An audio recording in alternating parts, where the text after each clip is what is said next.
Hello, hello, hello, and welcome to the 33rd episode of Mixed Media Reviews and the last episode of the season. My name is Kelsey, and today I'll be talking about a movie. This week's movie is Free Guy. As you may have guessed from the title and the fact that I just said that it was Free Guy, this is not the new Batman film.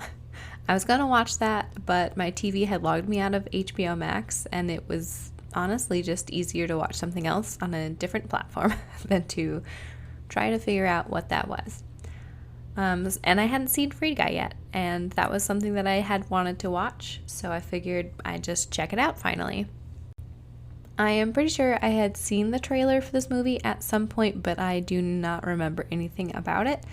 I knew it was an NPC in a video game becoming like self-aware, and I also knew that Ryan Reynolds was going to be in it. And that was all I could remember from that trailer. So I guess I didn't remember nothing, I'd remembered those two things. I'm also going to try to not be too spoilery today. There will be things that I say that I'm going to try to keep vague, but you may or may not be able to figure out what I'm talking about just by listening. So just keep that in mind if you have not seen the movie yet. From Rotten Tomatoes, in Free Guy, a bank teller who discovers he's actually a background player in an open world video game decides to become the hero of his own story, one he rewrites himself. Now, in a world where there are no limits, he is determined to be the guy who saves his world his way, before it is too late. Free Guy was actually really good, and now looking at the scores on Rotten Tomatoes, I see I definitely could have expected more from it than I originally did. It was very much more well-liked than I thought it had been. I didn't think that it was going to be really good, but it was honestly a pretty well thought out movie. It had a little more depth than just an NPC in a video game taking over, like I thought it was going to be, a little bit more silly, but it genuinely had some good moments. I think there was a lot of little details that I really liked that they threw into the movie to make it feel like a video game, like Guy's ATM passcode is just 1111, a car in the background randomly changes color, all the game graphics that pop up when he puts on his sunglasses, and all the crimes that were occurring constantly in the background and people just kind of walking around, the random punches to people's faces. Definitely made it feel more like a video game while not having necessarily the graphics of one, right? Like they're still filmed in its regular like live action style. It's not like a CGI version, even though they did have moments of that where we're kind of looking into the game, which I think it makes sense that it was still live action because this is kind of from Guy's point of view and it feels very real to him. So why would the graphics feel or look unreal, if that makes sense. And just real quick, I had no idea that Joe Keery, or the beloved Steve Harrington, and Taika Waititi were in this. My brother says he told me, but I do not believe him because I do not remember that happening. Because I feel like I would have immediately then watched this way sooner, like as soon as he told me, if I had known that. So, pretty sure he's a liar, but I was very excited to see both of them in this. It also had Utkarsh Ambudkar, which I hope I'm saying his name correctly, who is in Pitch Perfect, The Mindy Project, and Never Have I Ever, which I loved all three of. He's also in Ghosts, which I have heard great things about, but I have not seen it yet. I actually think I watched the first episode. I might have watched the first episode of the British version of Ghosts. Anyway, I need to watch it for sure. And then there were a lot of other surprises, different people that I won't name because I don't want to spoil it, but they were great, and I loved every single one. Some of them were just a voice role, and then others were like an actual physical role. Both types of cameos were definitely great. Like I said earlier, this movie had way more depth than I thought it was going to have, especially for, as my brother put it, essentially a rom-com. I mean, yes, it was a bit of an action-packed movie, but at the heart of it, it really was just a romantic comedy. I like that even though it could have been much more superficial than it was, that once Guy kind of wakes up, he just kind of goes on an adventure and forgets about everything and everyone else. But he doesn't. I love that we see him constantly coming back to his best friend, Buddy, and that friendship remains a constant throughout. And it just kind of adds a little extra layer, I think, into the movie that could have easily been left out in a bad way easily left out. But instead they continue to have that friendship be prominent and on screen, and I really like that. There's this point in the movie where Guy and Millie are in the stash house, and Guy is off to the side. This is in the Channing Tatum stash house. She's fighting some bad dudes, and he's just kind of crouched next to a car watching her. And there's this part where he makes this really dumb face, and I really loved it. And that's it for this note. That's just all I put down was his face. And then just his face in that specific moment, not all the faces he makes after that, even though they're also great. It's like the initial face before it goes back and forth between watching her and seeing his face. And it was just the best face. It was the best face. I loved it. And moving on. I think this movie did a really good job of switching back and forth between the video game and the real world. There were a few times where the switch was just absolutely like chef's kiss perfect. I love seeing the Channing Tatum avatar and then the real life Maddie Carderopol. I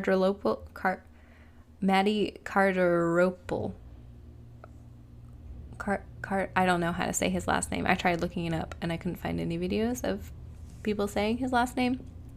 But that guy, who is also in Stranger Things and like a million other things, that was funny. And I think that they blended these kind of separate worlds really well. It never felt really jarring to go from one to the next, and it always helped move the story forward by showing us what was happening on both sides. Visually, I think they did a great job of depicting the video game reality versus the real world. I loved the set design for the video game so much. The interior spaces of both Guy's and Buddy's apartments were just perfect. They have like a rendered feeling to them, not quite real, but still looking real because obviously it's, a live action, but they had that rendered quality to them where the details were just not quite as there.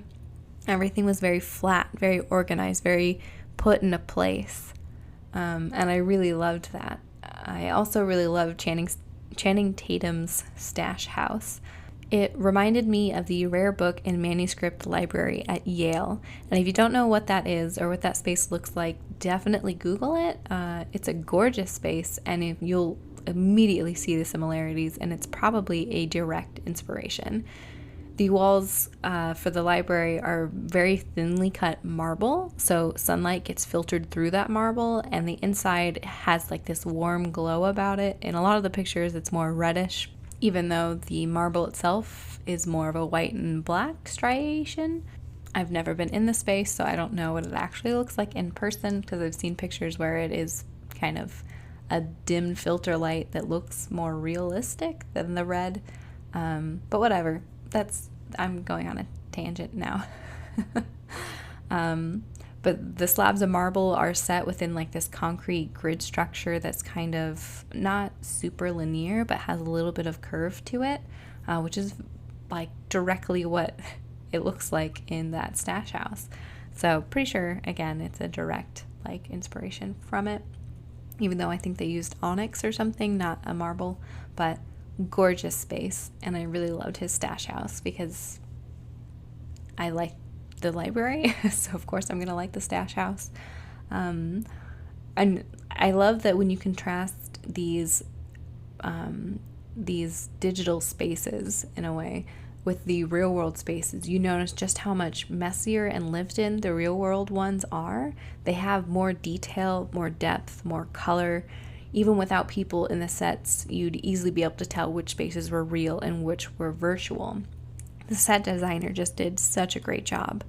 I love every single set. Especially the gamers lounge or whatever, how it's just like these doors that have they're just doors floating there. There's nothing behind it or anything. You just walk into these doors and then you're in that space. I loved everything. Free Guy was apparently filmed in Boston, but they made the city feel like it was still a virtual city, even without the graphics provided by the sunglasses. Many video games, use real-world inspiration, so it wouldn't be too far off that the city resembles an actual city, which, of course, in this case is Boston.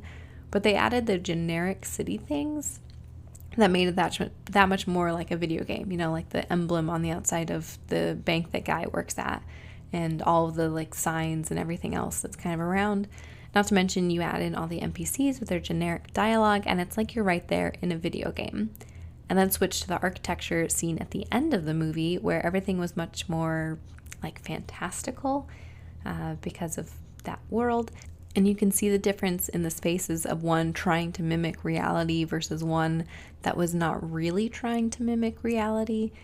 I think it would be so fun to be a set designer for movies, but especially a video game where the physics and building methods aren't as important. You can see like tons of water streaming off those buildings, which the logistics of that would be a nightmare, if not, make it impossible basically. And I love seeing the way that they represented that architecture. This kind of became an architecture episode, but that's all right. Honestly, there wasn't really anything in this movie that I didn't like.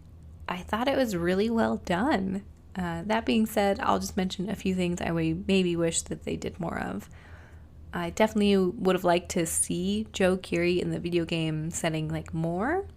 I thought he'd jump in at some points, but he never really did except for that one time. And I wish we got to see more of his character in the game. I thought that would be really fun. And while this is something they did touch on with snippets from the real life gamers from Twitch and YouTube, I think I would have enjoyed just a little bit more discussion or emphasis, I guess, on, and this is probably a big spoiler, but also maybe an obvious one that people would piece together even before watching it.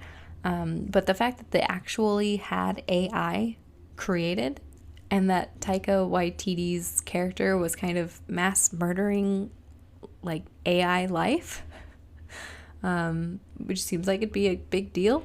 We definitely got the people like kind of waking up, I guess, to their behavior towards these NPCs, but the main characters didn't really seem to have much of a discussion about it. That was kind of something that was going on outside of the world, having an effect, of course, on them and what they were doing, but it wasn't really something they were talking about. And I think that could have been something that they went into more detail, I guess, about the fact that Guy was actual AI. But again, I still think this movie was really well done. So those two things aside, and even not aside, even taken together, I still think this movie was great. I definitely recommend, obviously, watching Free Guy. Whether you like rom-coms or you like action movies, I think it really does have something for everyone. It was quite well done, like I've said, and I really loved the ending. I mean, I also loved the beginning, the middle, the bits in between, but the ending was really great. Like I said in the intro, this is the last episode of the season. I cannot believe it. I'm hoping to spend the next few weeks recording some episodes so I can feel a bit more freedom, like in the season 2, to not have to record every single weekend, but I guess we'll see. I do have 4 weeks off, so hopefully I will do something, but I will also be needing to study for some of my exams. So there you have it. Those are my thoughts on the final movie of the season, Free Guy. Thank you so much for joining me today and throughout the first 33 episodes. I really appreciate you taking time out of your life to listen to me rant about things, and probably in really incoherent ways, so thank you for sticking with me. You can find me on Instagram and Facebook at Mixed Media Reviews Podcast. Please leave a comment to say hello or give me some feedback. You can also find me anywhere you find your podcasts, probably. I will be back Saturday, August 6th at 3 p.m. Have a wonderful rest of the day and a wonderful rest of July. Bye!